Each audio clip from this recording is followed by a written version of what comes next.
لا يؤاخذكم الله باللغو في أيمانكم ولكن يؤاخذكم بما كسبت قلوبكم والله غفور حليم.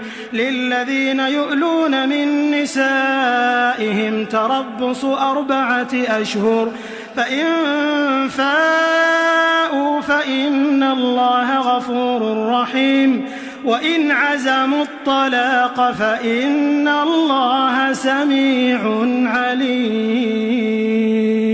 والمطلقات يتربصن بأنفسهن 3 قروء ولا يحل لهن أن يكتمن ما خلق الله في أرحامهن إن كن يؤمن بالله واليوم الآخر وبعولتهن أحق بردهن في ذلك إن أرادوا إصلاحا ولهن مثل الذي عليهن بالمعروف وللرجال عليهن درجة والله عزيز حكيم.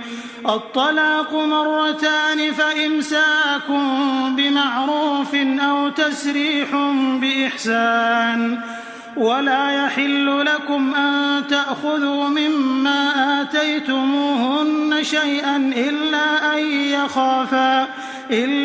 أن يخافا ألا يقيما حدود الله فإن خفتم ألا يقيما حدود الله فلا جناح عليهما فيما افتدت به تلك حدود الله فلا تعتدوها ومن يتعد حدود الله فأولئك هم الظالمون.